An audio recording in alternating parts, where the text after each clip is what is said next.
What's up, YouTube? I'm back with another video, obviously. But before we get started, if you check the link in the description, that is the link to my Vod channel where I live stream basically every other day. And then I put the VODs on stream and I'm playing through different games. So I just finished Back to the Future. You can watch basically the first 3 episodes of that 5-episode series there. Episodes drop daily over there or whatever. And also, if you come through the Twitch, which is also linked down below, I am playing Metro 2033, which is like a post-apocalyptic Russian like shooter or whatever. Like, I don't know, it's fire. Okay, what can I say? But that's not what we're talking about here. We're talking about Spider-Man Brand New Day. The new trailer just dropped yesterday. I was watching it. I was playing it on repeat. I was going over each frame, you know what I mean, trying to see what the movie's about, whatever.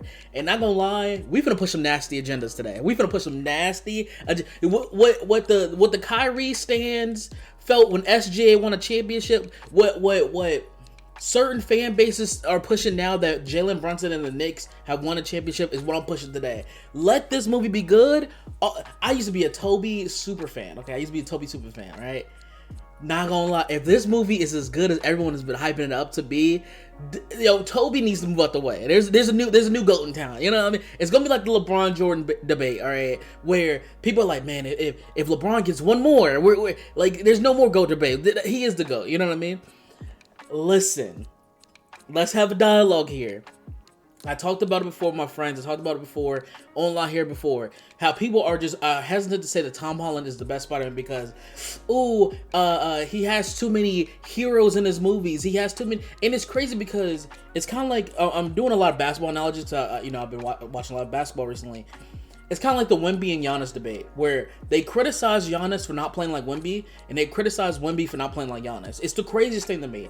And so people would criticize Tom Holland for not being like Toby, but when Toby was coming out, people had that same idea. It's like, man, I wish Toby was with, other superheroes and stuff like that. I've seen it. I know that's the thing. I was alive around that time. I watched these movies in theater. You know what I mean? So I know what it was about. Like, y'all not for the gas like me. That's not what's going to happen, right? And so it's crazy because everyone, especially when Andrew Garfield's movies came out, everyone was hoping and pleading, man, can we just get a Spider-Man in the MCU interacting with the Avengers? That would be the coolest thing ever. This and the third, right?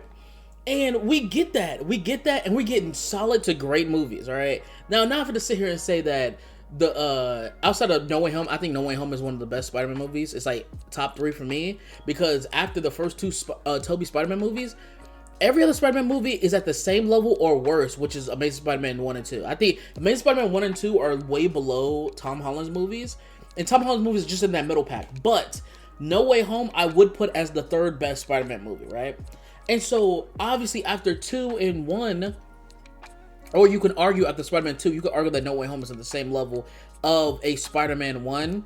It's completely up to you. You can have an argument about some of these movies moving up and down. Be honest with you, right? And I'm not going to sit here and argue. Other Amazing Spider-Man 2, that movie sucks.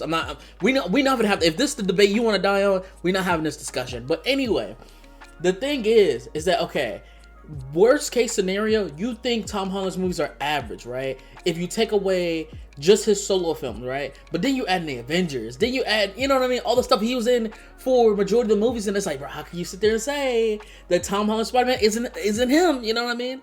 And now we got Brand New Day, which looks amazing. The story looks crazy. He's interacting with street level characters. Oh. And don't let Daredevil or an Iron Fist show up in this. Don't let any of these characters show, which I highly doubt. I think it's just gonna be the Punisher and the Hulk and stuff like that.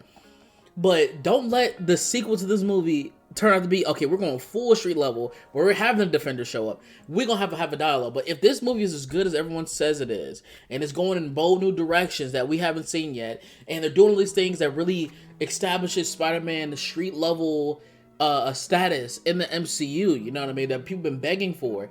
How can you not say Tom Holland's a GOAT? He's been doing it longer. He has more movies. He has solid to good more movies. He hasn't had a bad movie.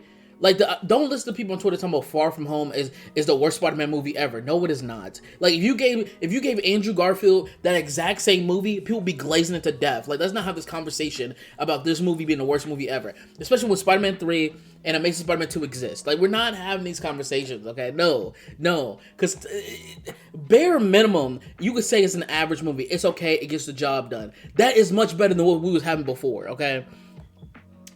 this has the potential, this has the energy, this has the vibes to really push Tom Holland over the top. It's kind of like that superstar where it's like, man, we know how great he is. He's winning MVPs. He's winning scoring titles, but he's not really hitting that legend status of hitting that ring. Once he hits the mountaintop, he has it all, basically, right? And now he's in the finals right now. That's what it is. He's in the finals.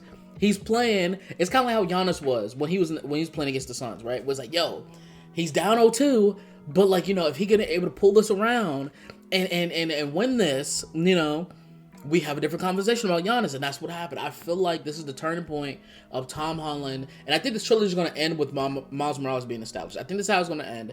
If Sony gets their head out their ass, I think this is how it should end, and we transition into a Peter Parker to a Miles Morales Spider-Man. That's what we should do, because I don't think Tom Holland wants to do this any longer. He did say, I'll play this as long as y'all have me, right?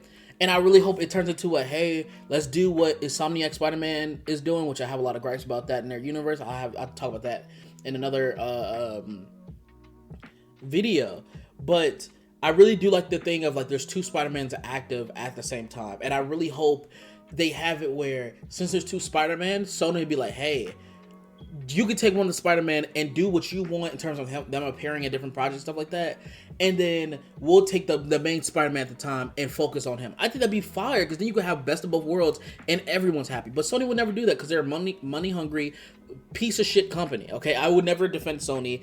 Fuck Sony and fuck Ubisoft till the day I die. That's what it is. And so I'm really excited for this. I'm excited to see who the main villain is. If Sadie Sink is really Jean Grey, which I don't understand. Like, if she is Jean Grey, why is she being a villain? The Scorpion part where in that trailer he was getting the dog shit beat out of him. he was getting belted. Like, yo, it was like, yo, imagine waiting 10 years to pull up on your op and your op demolished you. Like, jeez, you know, it's kind of like the American Dad a clip where Roger like slaps Stan and then Stan just hits him over the head with a chair and he's like, that's it? That was your plan? Like, that's what it is. It's like, bro, listen, I wasn't expecting him to throw me through a car.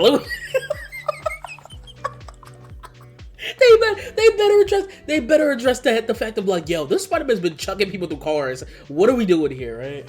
And also the hand shows up. Why is he in a prison? Why is the hand there? Is it something to do with Daredevil? What is going on? And I'm here for it. I'm here for it.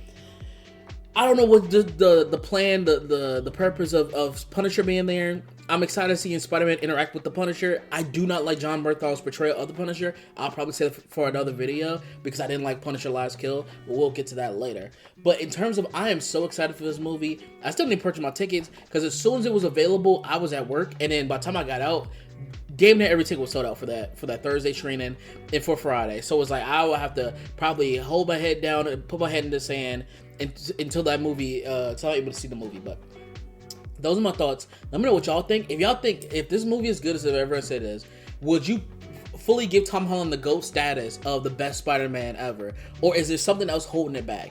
And also, I was talking to my friends, and they were bringing a point. It was like, oh, it's not fair to gauge for Toby to have a disadvantage when Tom has a lot more to play with in terms of he's in the Avengers, he's in the MCU, and there's a lot more things he could do outside of Toby. And my counterpoint to that is, you can have more stuff in there and it can still be trash. For example, Amazing Spider-Man 2. He had all the villains. He had all these different characters, stuff like that, and the movie just didn't work. That could happen also with Tom's movies, but it didn't. It actually worked pretty well. You know, people still argue that, oh, Iron Boy Jr. and all that stuff like that, right? But on the bare minimum, it's a functioning movie. It's like Tom's trilogy is more consistent. I don't like, you know, you could argue that John Watts is you know, kind of held Spider-Man back, especially after seeing what a real director can do. No shade, all shade, you know. But it's like, you know, it's how would I say this? It's like comparing you going to a fast food restaurant to going to a mom and pop restaurant, right? Tom is a I guess you would say a fast food restaurant in terms of it's consistent. Like, it's a Wingstop, right? Tom Holland's Spider-Man's a Wingstop. You go there, you know what you're getting. You know what I mean? It's the same flavors. It's all fried the same. But at the bare minimum, you know what you're getting. You like the ranch. You know what I mean? It's okay. But if you go to a mom and pop restaurant, you don't know what you're getting depending on the day. Where it might be, oh, this is fire. You know what I mean? I got to tell my homies about it. Or it might be, this is some slaw. This is whack as hell. You know what I mean? And that's what it was with Toby's trilogy. It was first 2 dishes very good, the last dish garbage, and it's like that's what it is. So let me know what y'all think. Do y'all think this new Tom Holland movie is gonna be fire, hot or not? I'll be in the comments down below, and if you want me to talk about that anything specific, just put it in the comments, and I'll probably just do it in a video. But anyway, I'm out. Peace. And before you click off this video, I will be live on Twitch today. Hit the link in the description, follow me, and also hit the subscribe to the Vod channel if you missed the stream. So I'm out. Peace out.